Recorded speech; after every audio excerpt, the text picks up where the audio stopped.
Hello friends, कैसे हैं आप लोग। दोस्तों, आज हम लोग पढ़ेंगे प्राचीन भारत का इतिहास, जिसमें कि देखेंगे प्रागैतिहासिक काल के बारे में। तो आइए शुरू करते हैं दोस्तों। हर एक एग्ज़ाम में पूछा ही पूछा जाता है। तो देखिए दोस्तों, 20 लाख ईसा पूर्व से 3000 ईसा पूर्व तक का ऐतिहासिक सफ़र, आदिमानव से सभ्य मानव और कृषि युग तक की संपूर्ण कहानी। तो 20 लाख ईसा पूर्व से 3000 ईसा पूर्व तक। तो चलिए दोस्तों शुरू करते हैं, जो कि हर एक कॉम्पिटिटिव एग्ज़ाम में पूछा ही पूछा जाता है। देखिए दोस्तों, इतिहास का परिचय और जनक के बारे में देख लेते हैं पहले। तो 5वीं शताब्दी ईसा पूर्व से शुरू हुआ इतिहास का विधिवत अध्ययन मानव सभ्यता की विरासत को सहेजने का प्रथम प्रयास था। ठीक है, तो इतिहास क्या है दोस्तों? तो अतीत में घटित घटनाओं का विवरण और अध्ययन ही इतिहास कहलाता है। ठीक, इतिहास के जनक देखिए दोस्तों कौन है? इतिहास का जनक हेरोडोटस को कहा जाता है। और हमने क्या परिभाषा अपनाई है दोस्तों इतिहास की? तो देखिए दोस्तों, अतीत की घटनाओं को क्रमानुसार लिखकर सुरक्षित रखने की कला ही क्या कहता है? इतिहास कहलाता है। ठीक, परीक्षा उपयोगी तथ्य देखिए दोस्तों, यह प्रश्न कई बार प्रतियोगी परीक्षाओं में पूछा गया है दोस्तों। तो ये बहुत ही इंपॉर्टेंट है दोस्तों कि जनक किसे कहते हैं? तो हेरोडोटस को। और इसकी परिभाषा देखिए, यह है अतीत की घटनाओं को क्रमानुसार लिखकर सुरक्षित रखने की कला इतिहास कहलाता है। ठीक है, क्रमानुसार। आइए देखते हैं आगे। तो देखिए दोस्तों, भारतीय पुरातत्व के पिता किसे कहते हैं? तो देखिए दोस्तों, 1863 ई और उसके बाद की प्रमुख ऐतिहासिक खोजें भारत के छिपे हुए अतीत को उजागर करने वाले विद्वान कौन हैं? तो देखिए दोस्तों, रॉबर्ट ब्रूसफुट भारत में सर्वप्रथम 1863 ई में पाषाणकालीन सभ्यता की खोज की। ठीक है, तो सर्वप्रथम देखिए दोस्तों, ये याद रखिएगा, भारत में सर्वप्रथम 1863 में पाषाणकालीन सभ्यता की खोज किसने की थी? Robert Bruce Foote. यह एक प्रसिद्ध भूवैज्ञानिक जियोलॉजिस्ट थे। ठीक, विरासत क्या है? भारतीय उपमहाद्वीप में पाषाण युग के साक्ष्यों की वैज्ञानिक खोज की शुरुआत इन्होंने ही की थी। ठीक है, और सर अलेक्जेंडर कनिंघम कौन है? तो देखिए दोस्तों, इन्हें भारतीय पुरातत्व का पिता कहा जाता है। ठीक है, सर अलेक्जेंडर कनिंघम को। तो देखिए दोस्तों, अति महत्वपूर्ण प्रश्न पूछा जाता है परीक्षाओं के लिए, यह सीधा प्रश्न बनता है।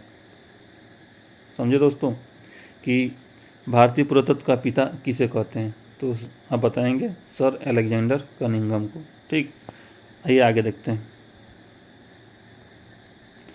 अध्ययन की दृष्टि से इतिहास के 3 भाग हैं। ठीक है, लिपि और साक्ष्यों के आधार पर समय का 3 हिस्सों में स्पष्ट विभाजन किया गया है। ठीक है ना, मानव विकास और लेखन कला के विभिन्न चरणों को समझने का ढंग। ठीक है, तो देखिए दोस्तों, किस आधार पर किया गया है? लेखन कला, ठीक, और मानव विकास के आधार पर।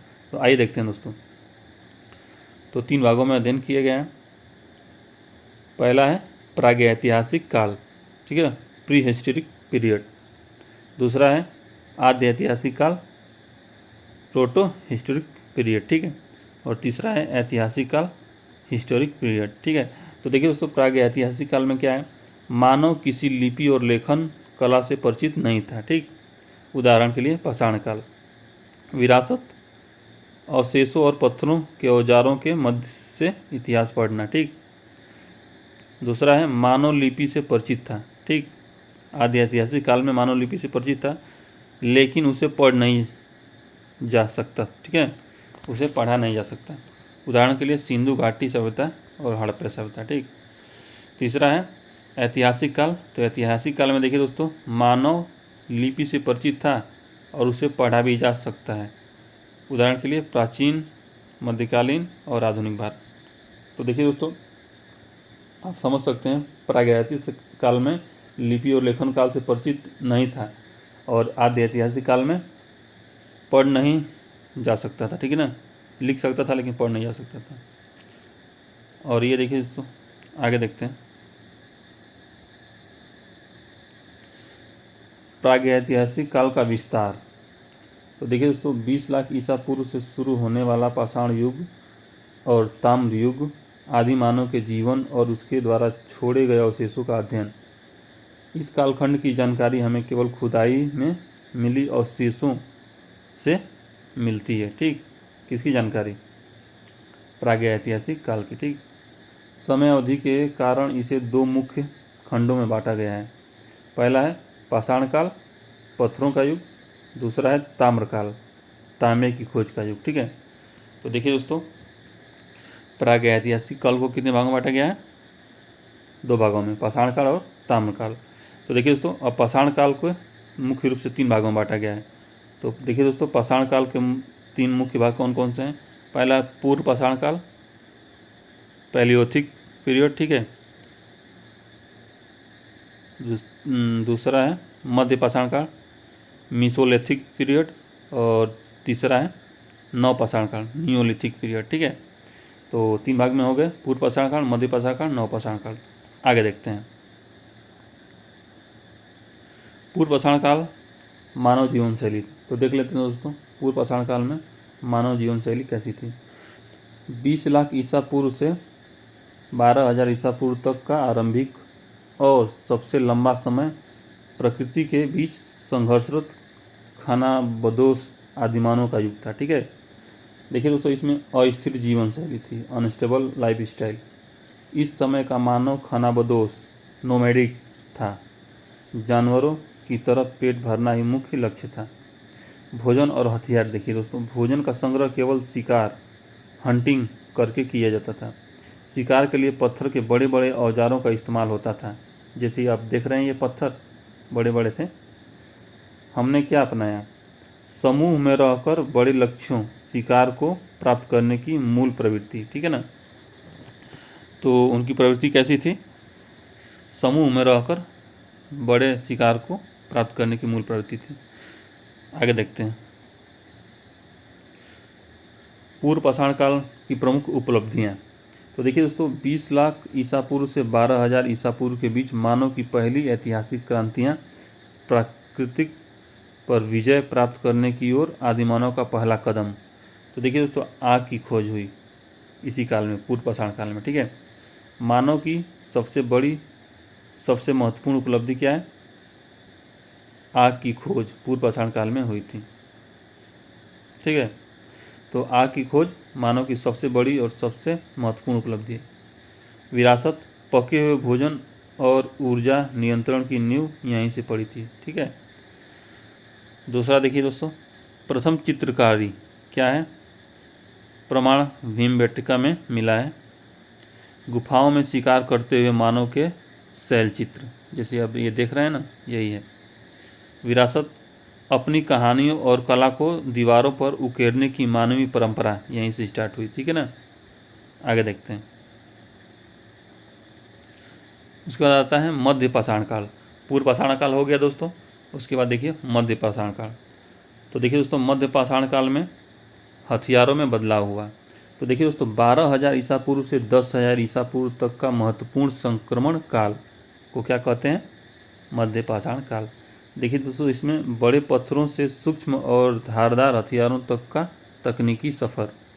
ठीक है, तकनीकी विकास, मानव ने बड़े पत्थरों की जगह छोटे और नुकीले हथियारों का प्रयोग करना शुरू कर दिया था। ठीक है, इन छोटे हथियारों को माइक्रोलिथ कहा जाता है। देख रहे हैं दोस्तों, पहले ये बड़े पत्थर, उसके बाद देखिए दोस्तों, इसी से चेंज होकर मध्य पाषाण काल में क्या हो गया? ये छोटे। हमने क्या अपनाया? इसी कारण मध्य पाषाण काल को माइक्रोलिथ युग भी कहा जाता है। उपकरणों को अधिक सूक्ष्म और कुशल बनाने की इंजीनियरिंग सोच हमने इसमें अपनाया था मध्य पाषाण काल में। ठीक है ना, आइए देखते हैं आगे। मध्य पाषाण काल, पशुपालन की शुरुआत। 12,000 ईसा पूर्व से 10,000 ईसा पूर्व के बीच मानव और पशु के नए संबंध, शिकारियों से पालतू साथियों तक का ऐतिहासिक विकास है इसमें। तो देखिए दोस्तों, पशुपालन का आरंभ इसी में हुआ था। मानव ने इसी काल में पहली बार पशुओं को पालना आरंभ कर दिया था। ठीक, प्रथम पालतू पशु मानव द्वारा पाला गया सबसे पहला जानवर कुत्ता था। कारण, कुत्ता मनुष्य के अनुसार खुद को ढाल लेता है और अत्यधिक वफादार होता है। ठीक, हमने क्या अपनाया? जानवरों के साथ सह अस्तित्व और सुरक्षा के लिए पालतू जानवरों पर निर्भरता अपनाएं। ठीक, इसमें आगे देखते हैं। नवपाषाण काल, ठीक, कृषि और स्थायी आवास। 10,000 ईसा पूर्व से 3,000 ईसा पूर्व का सबसे क्रांतिकारी युग। भोजन संग्रहकर्ता से भोजन उत्पादक बनने की महान यात्रा। कृषि की शुरुआत, मनुष्य ने पहली बार व्यवस्थित रूप से कृषि करना प्रारंभ किया। स्थायी आवास, कारण कृषि में बीज बोने से लेकर फसल कटने तक लंबा समय लगता है, ठीक है। प्रभाव, मनुष्य का जीवन खानाबदोश से स्थायी हो गया। उसने पहली बार घर आवास बनाए, ठीक है। हमने क्या अपनाया? वर्तमान ग्रामीण और शहरी बस्तियों की अवधारणा इसी स्थायी जीवन का परिणाम है, ठीक है। आगे देखते हैं। यह है आपका नवपाषाण काल।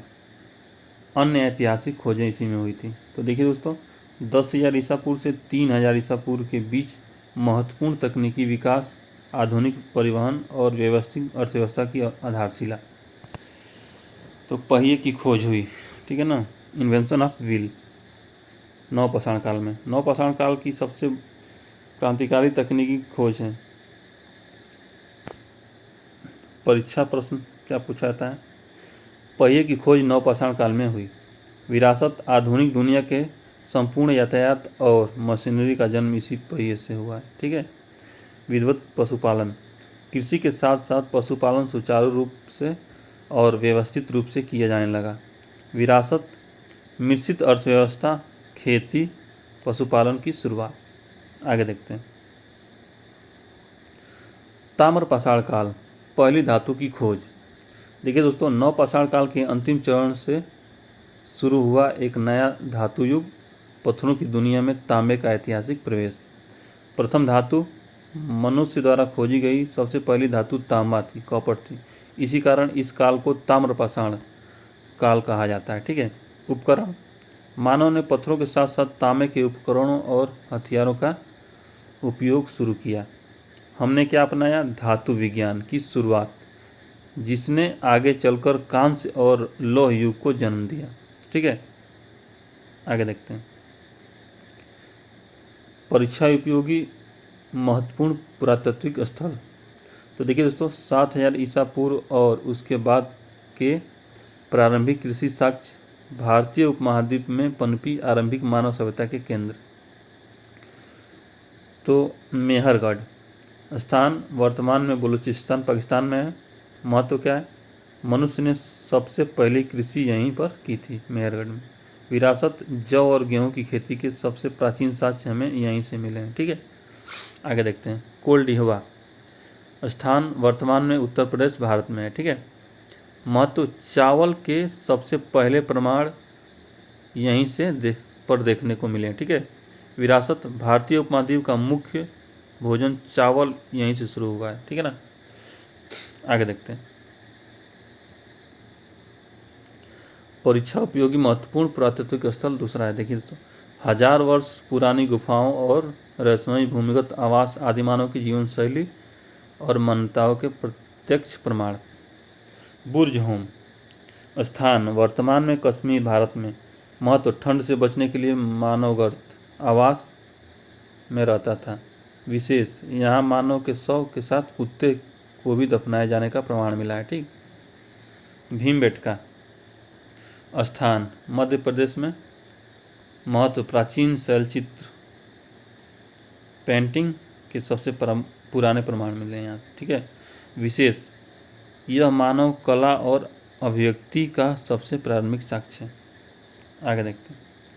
देखिए दोस्तों, सारणी हमने किस काल में क्या विरासत ली थी, आगे देखते हैं। इसमें 20 लाख ईसा पूर्व से 3,000 ईसा पूर्व तक की उपलब्धियों का संपूर्ण सारांश, आधुनिक मानव सभ्यता के आधारभूत स्तंभ जो प्रागैतिहासिक काल से आए हैं। पूर्व पाषाण काल, खानाबदोश, शिकारी, आग की खोज, प्रथम चित्रकारी, ठीक है ना, पूर्व पाषाण काल में। मध्य पाषाण काल, छोटे हथियार, माइक्रोलिथिक, छोटे हो गए, ठीक है, इसीलिए इसको माइक्रोलिथिक कहते हैं। प्रथम पालतू पशु कुत्ता। नवपाषाण काल, अस्थायी आवास, कृषि, पहिए की खोज, ठीक है। ताम्रपाषाण काल, धातुओं का प्रयोग, प्रथम धातु तांबा। तो दोस्तों, वीडियो कैसी लगी कमेंट करके जरूर बताइएगा। तो निष्कर्ष क्या निकला दोस्तों, आज के आधुनिक मानव का आधार आग, कृषि, पहिया, धातु इसी प्रागैतिहासिक काल की खोज पर टिका है। ठीक है ना, आधुनिक मानव का इतिहास। तो वीडियो कैसी लगी कमेंट करके जरूर बताइएगा दोस्तों। धन्यवाद।